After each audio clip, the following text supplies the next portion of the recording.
మే దేవుడని తన ప్రజలకు శాసనం చేసి తన ప్రజలను నడిపించుతున్న రాజు. ఆ రాజు పేరు హిజ్కియా.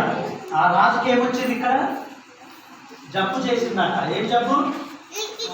మరణకరమైన ఒక రోగం, ఏదో ఒకటి మరణకరమైన ఒక రోగం వచ్చి ఆ రాజు చనిపోయే పరిస్థితుల్లో ఉన్నావు. నువ్వు ఇంకా చనిపోలేదు, లేదా మంచాన పడి ఉండలేదు, కానీ మామూలుగా ఉన్నప్పుడే ఒక ప్రవక్త ద్వారా ఏం చెప్పబడుతుంది? నీవు మరణకరమైన మరణానికి దగ్గర ఉన్నావు. ఎవరికి దగ్గర ఉన్నాడు? మరణానికి దగ్గర ఉన్నాడు. మరణానికి దగ్గర ఉన్నాడు. నీవు నీ ఇంటిని చక్కబెట్టుకో.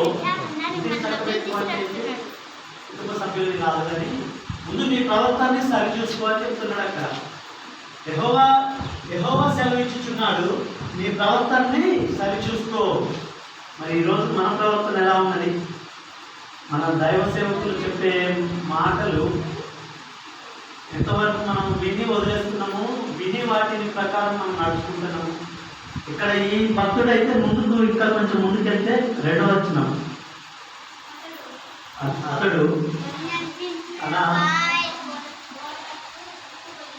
అతడు తన మొహమును గోడ తట్టు తిప్పుకొని, యెహోవా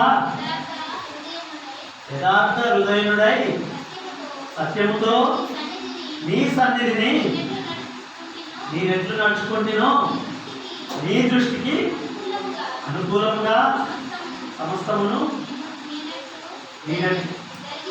ఇక్కడ చెప్తాండి. ఇక్కడ ఏమని చెప్తాడంటే, యెహోవా నేను యథార్థ హృదయుడై ఇదివరకు నీ సన్నిధానంలో నీ ప్రజల మధ్య నేను ఎలా ఉన్నానో ఒకసారి జ్ఞాపకం చేసుకో ప్రభువా.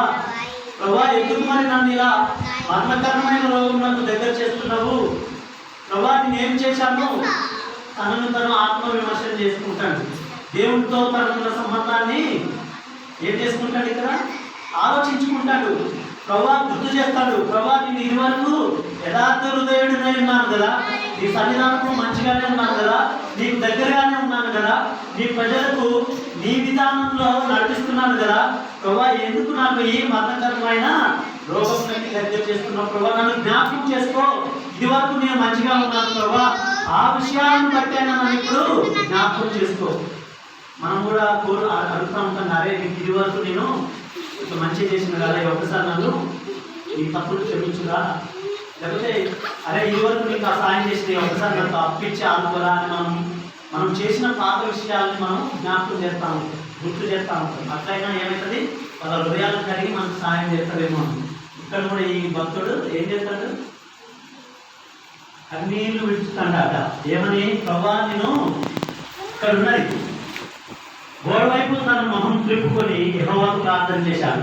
యెహోవా నీ ఎదుట నేను నమ్మకంగా యథార్థ హృదయంతో నడుస్తుండేవాడిని కదా, నీ దృష్టిలో నేను సరిగా ప్రవర్తించేవాడిని కదా, అది తలుచుకో ప్రభువా, అదొకసారి గుర్తు తెచ్చుకోండి ప్రభువా అని కన్నీళ్లు విడుస్తూ ఉంటాక. ఏంటి? ఎవరి ముందు కన్నీళ్లు విడుస్తానమ్మా? అదే మనం అయితే సమస్య వచ్చిందనుకో, ఆ సమస్య తీర్చడానికి ఒక డాక్టర్ దగ్గరికి వెళ్తాం. ఆ డాక్టర్కి డబ్బులు వేయడానికి మన ఇంటి పక్కన వాళ్ళ దగ్గరికి వెళ్ళి అన్ని విడుస్తూ ఉంటాం. హల్లెలూయా. ఎక్కడికి వెళ్తాం మనం? మనకేమైనా ఇబ్బంది వచ్చిందనుకో మనం ఎక్కడికి వెళ్తామా? స్నేహితుల దగ్గరికి వెళ్తాం, లేదా బంధువుల దగ్గరికి వెళ్తాం. స్నేహితులు బంధువులు వాళ్ళకు విరక్తి రానంత వరకు సహాయం చేస్తారు. ఎంతవరకు సహాయం చేస్తారు? నేను ఇలా నుండి ఒక 100 రూపాయలు అడిగిన, కొత్త ఉండి కదా ఇస్తారు. 2వ రోజు అడిగిన ఇస్తారు. 3వ రోజు పురుగుకుంటే ఇస్తారు. 4వ రోజు మీ దగ్గర లేవు అసలు ఏంది అని అడుగుతారు. ఏమవుతుంది ఇక్కడ?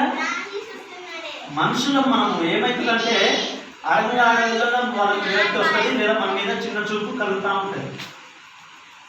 కానీ హిజ్కియా ఎవరు? పక్కనున్న రాజ్యాల మీద ఆధారపడలేదు, అక్కడున్న తన రాజ్యంలో ఉన్న వైద్యుల మీద ఆధారపడలేదు. ఎందుకు ఇలాంటి పరిస్థితి వచ్చిందని అక్కడున్న అనేక విధాలైన జాతకం చెప్పే వాళ్ళ మీద ఆధారపడలేదు. కానీ ఎమ్మటే ఏమైందో తన మొహాన్ని గోడవైపు తిప్పుకుంటే తన కన్నీళ్ళు విడుస్తాను. ప్రభువా ఏమిటి నా పరిస్థితి? ఇదివరకు నా పరిస్థితి ఎలా ఉందో తెలుసు, మీకు నా హృదయం ఎలాంటిదో మీకు తెలుసు. నేను అన్ని విషయాలు సక్రమంగానే నిర్వర్తిస్తూ వస్తున్నాను కదా. ఎందుకు ప్రభువా నన్ను చావునకు దగ్గర చేస్తున్నావు? యథార్థ హృదయం కలిగిన వాడి ఒక మంచి వ్యక్తికి ఆపద వచ్చిందనుకో, దేవుడిని కూడా ప్రశ్నిస్తూ ఉంటాడు. ఎందుకు? మంచిగా ఉంటుంది కదా, మంచివాడినే కదా, అయినా కూడా నాకు ఎందుకు ఈ శ్రమలు, అయినా కూడా నాకు ఎందుకు ఈ కష్టాలు, అయినా కూడా నాకు ఎందుకు ఈ అప్పులు, ఎందుకు నాకు ఈ రోగాలు, నాకు ఇంకా చనిపోయే వయసు కాదు కదా, నేను చనిపోవడం ఏంటి, ఒక వ్యాధి వచ్చినప్పుడు మనకు అనిపిస్తుంది ఇది నాకు రావడం ఏంటి. ఇలాంటివి వచ్చినప్పుడు మనము దేవుణ్ణి ప్రశ్నిస్తున్నామా, మీ సేవకుడిని ప్రశ్నిస్తున్నామా, ఎందుకు నాకు ఇలా జరుగుతుందని ప్రశ్నిస్తున్నామా? ప్రభా నేను ఇదివరకు మంచిగా ఉన్నాను ప్రభా, నన్ను క్షమించు ప్రభా అని నేను దేవుని సన్నిధానంలో ప్రార్థించే వారిలాగా ఉన్నారా, లేదా దేవుడిని ప్రశ్నించే వారిలాగా ఉన్నారా? ప్రార్థన చేసుకోండి. ఒకసారి మిమ్మల్ని మీరు హృదయ అంతరంగాలతో మాట్లాడుకోండి. ఒక్కొక్కసారి మనకు వచ్చే ఆపదలు, మనకు వచ్చే కష్టాలతో మనం పోరాడే వారిగా ఉన్నామా, లేదా దేవుడిని ప్రశ్నించే వారిగా ఉన్నామా, లేదా సేవకుడిని ప్రశ్నించే వారిగా ఉన్నామా? నువ్వు ప్రార్థన చేసినావు ఏం తగ్గలేదు, లేదా నువ్వు ఫలానా వాటి విషయాల గురించి ప్రార్థన చేసినావు, ప్రవచించినావు, అది జరగలేదు, దేవుడు కార్యం చేయలేదు, అసలు దేవుడు ఉండడానికి కూడా ప్రశ్నించే మన ఆలోచనలు మనకు వస్తూ ఉంటాయి. ఆలోచనలు ఎలాంటి, మనం మాట్లాడే లోపు ఆలోచన వెళ్ళిపోయింది, ఎక్కడికి వెళ్ళిపోయింది, 100,000 కిలోమీటర్లు. అసలు దేవుడు ఉన్నాడా అనే ఆలోచన కూడా ఒక్కొక్కసారి వస్తూ ఉంటాయి. అందుకే ఇక్కడ ఈ రాజు, ఇంత గొప్ప రాజ్యంలో ఒక రాజుగా ఉన్న ఈ వ్యక్తికి, సర్వాధికారాలు ఉన్న ఈ వ్యక్తి వెంటనే వైద్యుల్ని ఆశ్రయించలేదు, లేదా తనకు ఆ రోగానికి సంబంధించిన విషయాల గురించి ఆలోచన చేయలేదు. కానీ వెంటనే ఏం చేసిండు, తన మొహాన్ని గోడ తట్టు తిప్పుకొని ప్రార్థన చేయడం. ఏం చేస్తాడు ఇక్కడ, నీ సన్నిధి నేను ఎట్లా నడుచుకుంటునో, నీ దృష్టికి అనుకూలంగా సమస్తము నేను ఎట్లా జరిగించుతునో కృపతో జ్ఞాపకము చేసుకోమని, దయతో కృపతో జ్ఞాపకం చేసుకోవాలని రిక్వెస్ట్ చేసి బ్రతిమలాడుకుంటాడు. నేను నీ సన్నిధానంలో ఇట్లున్నాను, నాకు ఎందుకు ఇట్లా చేస్తాను అని ప్రశ్నించట్లేదు. కానీ అయినా ప్రభా ఇవన్నీ జ్ఞాపకం చేసుకొని నీ కృపను నా మీద చూపించాలి బ్రతిమలాడుకుంటాడు. ఎందుకంటే ఈ సర్వాధికారి అనే దేవుడు అని అతను తెలుసుకొని ఉన్నాడు కాబట్టి. ఎందుకంటే సమస్తము ఆయన చేయగలడు అని ఎవరు తెలుసుకొని ఉన్నారమ్మా? ఒక వ్యక్తి దగ్గర, మీ ఊర్లో ఒక బాగా డబ్బులున్న వ్యక్తి ఉన్నాడు అనుకోండి, ఆ వ్యక్తి దగ్గర మనము డబ్బులు అప్పడిగేటప్పుడు అతన్ని ఏ విధంగా అడుగుతామో, అతనికి ఎన్ని మంచి పనులు చేసినా కానీ అతన్ని రిక్వెస్ట్ చేస్తాం లేదని బెదిరిస్తామా? ఒకవేళ అతను లేవు అన్నా కూడా మనం మళ్ళీ అడుగుతూనే ఉంటాం. ఎందుకు? అతను ఇయ్యగలడు, అతని దగ్గర ఉన్నాయి అని. మరి నీ దేవుడైన యెహోవా సమస్త సృష్టిని చేయగలిగిన వాడు కదా, మరి అతని దగ్గర మనము ఎదురు మాట్లాడటము, లేక ఎదురుగా ఆలోచనలు చేయడం ఎందుకు? సమస్తాన్ని సృష్టించిన వాడని మనకు తెలుసు కదా. మరి నీ సమస్య ఆయనకు ఒక లెక్కన. మరి మనం అలాంటి మనసు ఎందుకు కలిగి ఉండట్లేదు? మరి మన సేవకుల దగ్గర అలాంటి మనసు ఎందుకు కలిగి ఉండట్లేదు? ఒక్కొక్కసారి మన సేవకులకు ఎదురు మాట్లాడము, లేదా ఎదురు మాట్లాడకపోయినా కానీ మన మనసులో నుంచి ఎదురు ప్రశ్నలు వేసుకోవడం, లేకపోతే చేయవలసిన దానికి ఏదో ఒక పని చెప్పి తప్పించుకోవడం మనం చేస్తున్నామా లేదా గమనించుకోండి. ఆత్మవిమర్శ చేసుకోండి. ఎందుకంటే గొప్ప రాజు హిజ్కియా రాజు దేవుని దృష్టిలో నమ్మకమైన వాడే, దేవుని ఆజ్ఞలను అనుసరించి దేవుని వెనుక నడిచిన వాడే. ఆ వ్యక్తి అంత గొప్ప వ్యక్తే తనకు ఇలాంటి సంభవించబోతుందని తెలుసుకున్నప్పుడు గోడ తట్టు తన తల తిప్పుకొని దేవునికి ప్రార్థన చేయడం జరుగుతుంది కదా. మన జీవితాల్లో, మన కుటుంబాలలో మనం ఎలా ఉన్నాము, మనకు సమస్య వచ్చినప్పుడు మనం ఎలా ఉంటున్నాము, మనం కూడా ప్రార్థన చేసేవారిగా ఉంటున్నామా, లేదా మనం ఎదురుగా ప్రశ్నించే వారిగా ఉంటున్నామా, లేదా వేరే వాళ్ళ మీద ఆధారపడే వారిగా ఉంటున్నామా? ఏ విధంగా మనం ఉంటున్నాము, మన జీవితాలు ఏ విధంగా ఉంటున్నాయి, మన పిల్లల్ని ఏ విధంగా తయారు చేస్తున్నాము? ఒకసారి మనల్ని మనము ప్రశ్నించుకుందాం. సమస్తాన్ని చేయగలిగిన వాడు ఇక్కడ ఉంది కదా. కన్నీళ్లు విడుచుతా యెహోవాను ప్రార్థించండి. ఎట్లా ప్రార్థించండి అమ్మా? కన్నీళ్లు విడుస్తూ ప్రార్థించడు. రాజు కదా, రాజు కన్నీళ్లు విడుచుతూ ప్రార్థించడం అవసరమా? ఒక ముఖ్యమంత్రి ఉన్నాడు అనుకో, ఆ ముఖ్యమంత్రికి తన రాష్ట్రంలో ఉన్న వైద్యులందరూ అందుబాటులోనే ఉంటారు కదా. అతను వెంటనే దేవుని మొక్కకుండా డాక్టర్లకు, ఇప్పుడున్న కాలంలో అయితే డాక్టర్లను పిలిపించేవారు, కానీ ఎంత దేవుడు అంటే ఎంత భయము, దేవుడు అంటే ఎంత నమ్మకము, దేవుడు సమస్తము చేయగలడు అని హిజ్కియా నమ్మినాడు. కాబట్టి ఏం చేసాడు? వెంటనే దేవుడి సన్నిధానంలో ప్రార్థన చేయగలిగింది. మరి మనకు సమస్యలు వచ్చినప్పుడు మనం మనుషుల మీద ఆధారపడుతున్నామా, దేవుని మీద ఆధారపడుతున్నామా? మనకు సమస్యలు వచ్చినప్పుడు మనం ఎవరి మీద ఆధారపడుతున్నాం? డబ్బుల మీద ఆధారపడుతున్నామా, లేదా ప్రభువా నాకు దాన్ని పోరాడే శక్తిని ఇవ్వమని దేవుని మీద ఆధారపడుతున్నామా? ఒకసారి ప్రార్థన చేసుకోండి, ప్రార్థన చేయండి, ఒకసారి ఆలోచన చేయండి. ఈ రాజు ఒక సాధారణమైన వ్యక్తి కాదు, డబ్బులు లేక దేవుణ్ణి ప్రార్థించిన వ్యక్తి కాదు, తన రాజ్యంలో వైద్యులు లేక దేవుని ప్రార్థించిన వ్యక్తి కాదు. ఎవరి వ్యక్తి? ఒక రాజు. ఆ రాజుకి అన్నీ అందుబాటులో ఉంటాయి, అందరూ అందుబాటులో ఉంటారు. తను చెప్పిందే వేదం, తను ఏది చెప్తే అది చేయాలి. అలాంటి రాజే, అంత అన్ని అనుకూలంగా ఉన్న రాజే దేవుని సన్నిధానంలో మనుషుల మీద ఆధారపడట్లేదు కదా. అన్నీ ఉన్న రాజు దేవుని సన్నిధానంలో దేవుని మీద ఆధారపడుతున్నాడు, మనుషుల మీద ఆధారపడట్లేదు కదా. మరి మనం ఎవరి మీద ఆధారపడుతున్నాము? బైబిల్ తెలిసిన వాళ్ళము, బైబిల్ వాక్యాలు చదివినాము, బైబిల్ వాక్యాలను విన్నాము, దేవుడు నిజ దేవుడు అని తెలుసుకొని ఈ ఆదివారాన్ని దేవుని కోసం కేటాయించుతున్నాము. ఇన్ని చేయగలుగుతున్నాం కదా. మన హృదయాలు ఎవరి మీద ఆధారపడుతున్నాయో ఒకసారి ఆలోచన చేయండి. నీకు సమస్య రావచ్చు, ఏదైనా రావచ్చు. మొదట నీ సమస్యను దేవుని సన్నిధానంలో, ప్రభువా నాకు ఈ సమస్య, ప్రభువా నాకు ఈ దేవుని సన్నిధానంలో ఉన్న సేవకులకి, పాస్టర్ గారు నాకు ఈ సమస్య వచ్చింది, ప్రార్థన చేయండి. మీరు ప్రార్థన చేసుకోండి, ప్రభువా నాకు ఈ సమస్య ఉన్నది, ఎదుర్కొనే ధైర్యాన్ని దయచేయండి, దాన్ని నా యొద్ద నుంచి తీసివేయండి ప్రభువా అని ప్రార్థన చేయండి. దాన్ని నా యొద్ద నుంచి తొలగించడానికి ప్రార్థన చేయండి. ఒక అప్పు అయినా కావచ్చు, ఒక ఏదైనా కావచ్చు. ఎవరికి ప్రార్థన చేయాలి? మనుషులు సాయం చేయరు, మనం మనుషుల మీదనే ఆధారపడతాము. మొదట మనకి ఏదైనా సమస్య వచ్చినప్పుడు మనకు గుర్తుకొచ్చేది మనుషులు మాత్రమే. ఎవరు గుర్తుకొస్తారు? పోయినసారి పత్తి విత్తనాలు లేనప్పుడు ఎవరు అప్పిస్తారు అనే ఆలోచన వచ్చింది. ఎంతమందికి వచ్చింది? పత్తి విత్తనాలకి డబ్బులు లేనప్పుడు ఎవరిని అప్పు అడుగుదాము అనే ఆలోచన ఎంతమందికి వచ్చింది? వచ్చిందా లేదా? ఒక్కసారి ప్రభువా నాకు సహాయం, ఆ సమయానికల్లా సహాయం చేయాలని ఒక్కరు ప్రార్థన చేసిన వాళ్ళు ఎవరైనా ఉన్నారా? ఇందులో ఆలోచన చేసుకోండి. ఎందుకంటే మన విశ్వాసము బైబిల్లో ఉన్నది కదా. నీ విశ్వాసము నిన్ను స్వస్థపరచును, నీ విశ్వాసము నిన్ను నడిపించును. మన విశ్వాసం ఎలా ఉన్నది దేవుని మీద ఆలోచన చేసుకోండి. హిజ్కియా ప్రవక్తకు ఉన్న విశ్వాసం మనకు ఉన్నదా? అతను రాజుగా ఉన్నాడు కదా, ఆయనలో ఉన్న విశ్వాసం మనలో కొంచెమైనా ఉన్నదా? మన సమస్యను తీసుకొచ్చి దేవుని దగ్గర చెప్పండి, మన సమస్యను తీసుకొచ్చి సేవకుడితో చెప్పి ప్రార్థన చేయించండి. తప్పకుండా దేవుని మీద విశ్వాసం ఉంచండి. తప్పకుండా దేవుడికి సాధ్యము. ఏంటి సమస్తము? ఏమి సాధ్యం? సమస్తము ఏదైనా. భూమి ఆకాశాలను సృజించిన వాడు కదా. మన సమస్యలు ఆయనకు, అది రోగమైన కావచ్చు, బాధ అయినా కావచ్చు, ఏదైనా కావచ్చు. ముందుకెళ్దాం మనం. ఇంకా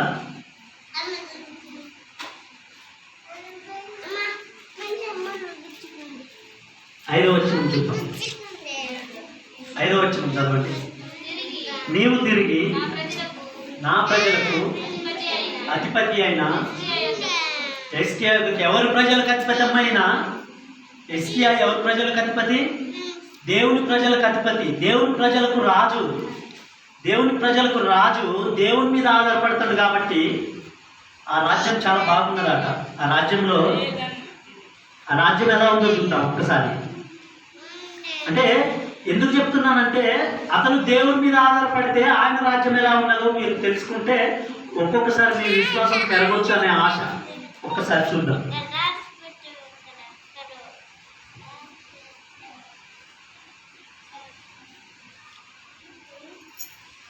19వ వచనం చూడండి. అదే 20వ అధ్యాయం 19వ వచనంలో ఒక మంచి మాట ఉంది చూడండి. అందుకు హిజ్కియా, నీవు తెలియజేసిన యెహోవా ఆజ్ఞ చొప్పున జరుగుట మేలే, నా దినములలో సమాధానము. ఎవరి దినములో అమ్మా? హిజ్కియా ఈ రాజు దినములలో సమాధానము సత్యము కలిగిన ఎడల మేలే కదా అని ప్రవక్తతో అంటాడు. ఈ రాజు ఏమంటాడంటే, నేను దేవునితో ఉన్న విధానాన్ని బట్టి దేవుడు నాకు ఇచ్చిన కృప ఏంటంటే, నేను బ్రతికినన్ని రోజులు నా రాజ్యంలో ఏముంటుందట? శాంతి, సత్యం ఉంటుందట. సత్యం ఉన్నదనుకో అన్యాయం జరగదు. అన్యాయం జరుగుతుందా? సత్యం నడుతాం, ప్రతిదీ సత్యం ఉన్నదనుకో అన్యాయం జరుగుతుందా? శాంతి ఉంటుందా? గొడవలు ఉండవు. అందరూ శాంతి ఉండాలంటే ఏముండాలా? ఆకలి దప్పులు ఉండదు. ఆకలి దప్పులు లేదు. ఆకలి అయినోడే ఇంకొకటి మీద పడతాడు కదా. ఆ రాజ్యం ఎలా ఉందంట? దేవుని మాట విన్న ఈ రాజు రాజ్యం ఎలా ఉండదో చూడండి. ప్రజలు దేవుని మాట వింటారో లేదో తెలియదు, కానీ రాజు దేవుని మాట వింటే ఆ రాజ్యము శాంతి సమాధానంతో ఉన్నదా. హల్లెలూయా, దేవుడికి స్తోత్రము. మీ కుటుంబంలో, మీ ఇంట్లో, మీ కుటుంబ సభ్యులలో మీరు దేవుని మాట వినేవారు ఉంటే, మీ కుటుంబంలో దేవుని మాట వినని వాళ్ళు ఉండొచ్చు. వాళ్ళకు కూడా దేవుడు ఏం చేస్తాడు? శాంతిని దయచేస్తాడు, సమాధానాన్ని దయచేస్తాడు. మీ కుటుంబాలలో కూడా దేవుడు ఆశీర్వాదాన్ని మీ ద్వారా మీ కుటుంబాలలోనికి ఏమొస్తుంది? ఆశీర్వాదము వస్తుంది. మీ కుటుంబాలలో మీ ద్వారా ఏం రావాలి? ఆశీర్వాదం రావాలి. మీ కుటుంబంలో మీ ద్వారా ఆరోగ్యం రావాలి. ప్రార్థన చేయాలి. ప్రభువా, నా కుటుంబ సభ్యులకు తెలుసో తెలియదో ప్రభువా, నేను నీ సన్నిధానంలో గడుపుచున్నా, నేను నీ సన్నిధానానికి వస్తున్నాను, నేను నీ మాట చొప్పున నడుచుకొచ్చున్నాను, నేను నీ మీద విశ్వాసం ఉంచుచున్నాను ప్రభువా, దయతో నన్ను బట్టి నా కుటుంబాన్ని జ్ఞాపకం చేసుకో ప్రభువా. ప్రార్థన చేసేవారిలాగా ఉండాలి. ఈ ప్రార్థన ఎలా ఉండాలి? ఆ రోజు హిజ్కియాని బట్టి రాజ్యము, తన ఆరోగ్యము ఏమైంది? బాగుపడింది. 5వ వచనం చదవండి ఒకసారి.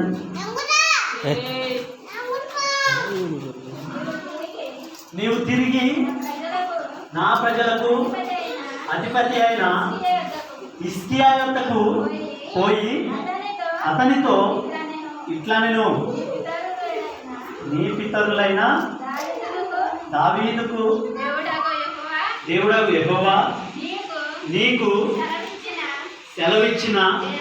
సెలవిచ్చినదేమనగా, నీవు కన్నీళ్లు విడ్చుట, ఎవరు చూచారట? నీవు కన్నీళ్లు విడ్చుట చూచి తిని అని దేవుడు చెప్తుంది. యెహోవా దేవుడు ఏం చెప్తాడు అక్కడ?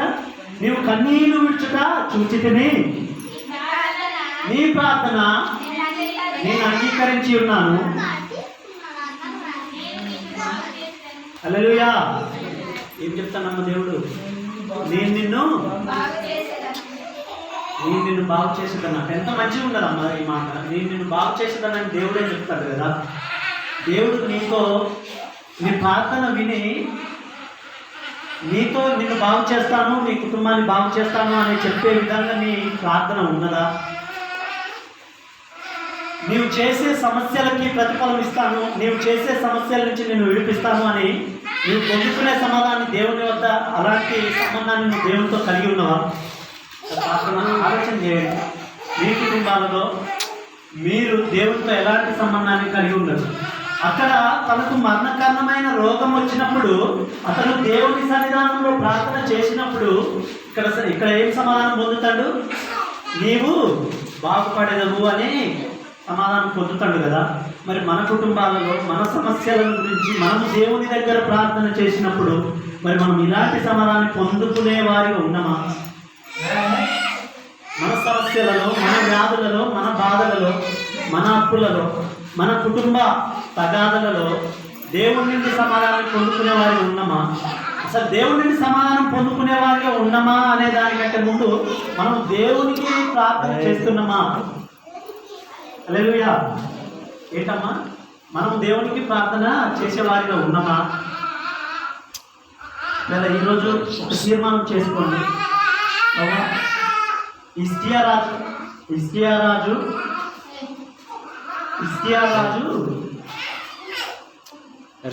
ప్రార్థన చేసుకోండి. హిజ్కియా రాజు దేవుని సన్నిధానంలో దేవుని వైపు తన మొహంను తిప్పుకొని ప్రార్థన చేసినప్పుడు ఏం పొందుకున్నాడు? ఏం పొందుకుంటామ్మా? బాగుపడ్డాడు. సమాధానం పొందుకోవడం బాగుపడ్డాడు. అట్లనే మీరు ప్రార్థన చేసేటప్పుడు, దేవుడి సన్నిధానంలో మీరు ప్రార్థన చేసేటప్పుడు దేవుడి నుంచి సమాధానం కాదు, కానీ ఈ రోజు నుంచి నేను ప్రార్థన చేస్తాను. నా సమస్యల గురించి, నాకున్న ప్రతి ఒక్క విషయాన్ని గురించి నేను ఎవరి దగ్గర ప్రార్థన చేస్తాను? మొదట దేవుడికి ప్రాధాన్యత ఇస్తాను. దేవుడు సమస్తమును చేయగలిగిన వాడని నమ్మకాన్ని మీ హృదయాలలో కలగజేసుకోండి. దేవుడి కార్యాలు కంటికి కనిపించవు, చెవులకు వినిపించవు, హృదయానికి గోచరం కాదట. హల్లెలూయా. దేవుని కార్యాలట ఏమమ్మా? కంటికి కనిపించవు, హృదయానికి గోచరం కాదు. అంటే హృదయంలో కూడా ఇది ప్రభువు చేసిన కార్యము అని మనం గ్రహింపలేము. అలాంటి కార్యాలు దేవుడు చేయగలుగుతాడు, కానీ వాటిని మనం గ్రహింపలేము. ఈరోజు ఎంతోమంది మరణిస్తున్నా కానీ దేవుడు మనల్ని తన కృపలో నిలబెట్టాడంటే అది మనం అనుకోవచ్చు. ప్రతి ఒక్కరి జీవితం రొటీన్, ఇది కామన్, ఇది నార్మలే అనుకోవచ్చు. కానీ ఈరోజు ఈ రాత్రి నువ్వు పడుకున్నప్పుడు ఉదయం లేస్తున్నావు అంటే అది దేవుని కృప. అది ఒక కనబడని దేవుని కార్యమే. అంతసేపు కనబడి అంతలోనే మాయమయ్యే ఆవిరి వంటిది మన జీవితం. అలాంటి జీవితాన్ని దేవుడు మన ప్రతి సంవత్సరం ప్రతిరోజు పొడిగిస్తూ మనల్ని ముందుకు నడిపిస్తూ ఉంటుంది. అదొక కార్యమే. ఇప్పుడు హిజ్కియా ఉన్నాడు, హిజ్కియా బాగుపడి ఏమిటి, ఇంకా రాజ్యపాలన చేసినాడు కదా. అట్లనే మనల్ని కూడా దేవుడు ప్రతిరోజు కొత్త జీవాన్ని ఇస్తూ మనల్ని కూడా ప్రతిరోజు నడిపిస్తూ ఉన్నాడు. హల్లెలూయా. గుర్తుపెట్టుకోండి, హిజ్కియా రాజు లాంటి మనస్తత్వాన్ని కలిగి దేవుని పాదాల వద్ద ప్రభు మీ సమస్యలన్నింటినీ ప్రభు పాదాల వద్ద పెట్టండి. మీ సమస్యలు కన్నీళ్ళు విడిచే సమస్యలు, మిమ్మల్ని కన్నీళ్ళు పెట్టించే సమస్యలు ఉన్నా సరే మొదట మీరు దేవుని సన్నిధానంలో ఆ కన్నీళ్ళు దేవుని సన్నిధానంలో విడవండి. ఎందుకంటే మనుషుల ముందు మీ కన్నీళ్ళు విడిస్తే వాటికి ప్రయోజనం ఉండదు, వాటికి విలువ ఉండదు. కానీ మీ కన్నీళ్ళని దేవుని పాదాల వద్ద దేవుని సన్నిధానంలో విడవగలిగిన వాళ్ళైతే ప్రతి కన్నీటి కీర్తన గ్రంథంలో ఒక మాట ఉంది. ఆ మాట ఏంటంటే, మీ కన్నీళ్ళ నాట ఆయన తన బుద్ధిలో దాచుకొని ఉంటాడు. మీ కన్నీళ్ళని వాటికి విలువైనదిగా దేవుడు చూస్తున్నాడు. కాబట్టి మీ కన్నీళ్ళని ఎవరి దగ్గర చూస్తారు? ఇక్కడ హిజ్కియా రాజు దేవుని సన్నిధానంలో తన కన్నీళ్లను విడిచినాడు. మీరు మీ కన్నీళ్లను దేవుని సన్నిధానంలో విడవండి. హిజ్కియా రాజు లాంటి మనస్తత్వం మనం కలిగి ఉంటే మన కుటుంబాలు కూడా మనల్ని బట్టి రక్షింపబడతాయి. హల్లెలూయా. హిజ్కియా రాజుడు వెంటనే దేవుని సన్నిధానంలో దేవుని వద్ద పాదాల వద్ద ప్రార్థన చేయగానే ఏం చేసిందో, ఆయన రాజ్యంలో శాంతి, ఆయన రాజ్యంలో సత్యం నడిచిందట. అట్లనే మనం కూడా దేవుని సన్నిధానంలో మనం నడవగలిగితే మనల్ని బట్టి మన కుటుంబము శాంతిగా, సమాధానంగా, ఆరోగ్యంగా, అన్ని విధాలుగా మీ పంటలు పండించబడతాయి. మిమ్మల్ని బట్టి మీ పంటలు పండించబడతాయి. హల్లెలూయా. మిమ్మల్ని బట్టి ఏమవుతుంది? మీరు దేవుని సన్నిధానానికి వస్తున్న విధానాన్ని బట్టి మీ పంటలు పండించబడతాయి. ఎందుకంటే దేవుడు చూస్తూ ఉంటాడు అనమాట. ఎన్ని సమయాలున్నా నా సన్నిధానంలో సమయం కేటాయిస్తున్నారు కదా, ఏ సమస్యలు ఉన్నా మొదట నాకు తెలియజేసి నా పాదాల వద్ద వాళ్ళ కన్నీళ్ళు విడుస్తున్నారు కదా కాబట్టి నేను వారికి ఏమి సహాయం చేయాలి అని దేవుడు ఎదురు చూస్తూ ఉంటాడు. మీ ప్రతి కన్నీటి సమస్యను, మీ సమస్యల ద్వారా వచ్చిన కన్నీటిని దేవుని వద్ద ప్రతి దానికి లెక్క ఉన్నది. మీరు మీ కన్నీళ్ళని దేవుని వద్ద విడవండి. మీ ప్రార్థనలు మనుషుల వద్ద చేయకండి. మీరు రిక్వెస్ట్ చేయడం మనుషుల వద్ద చేయొద్దు, మొదట దేవుని వద్ద రిక్వెస్ట్ చేయండి. హల్లెలూయా. అక్కడ యెషయా ప్రవక్త ద్వారా దేవుని వైపు తిరగబడ్డాడు. ఇక్కడ మీ సేవకుల ద్వారా మీరు దేవుని సన్నిధానంలోకి రండి. దేవుడితో సంబంధాన్ని కలిగి ఉండండి. మనుషులతో సంబంధం కలిగి ఉండడం వలన మనుషులు సాయం చేయరు. దేవుడితో సంబంధాన్ని కలిగి ఉంటే దేవుడు తప్పకుండా సాయం చేస్తాడు. కొద్ది మాటలు దేవుడు దీవించిన గాక. ఈ సమయం ఇచ్చిన అయ్యగారికి ప్రత్యేక, అమ్మగారికి అయ్యగారికి ప్రత్యేక వందనాలు. మీ అందరి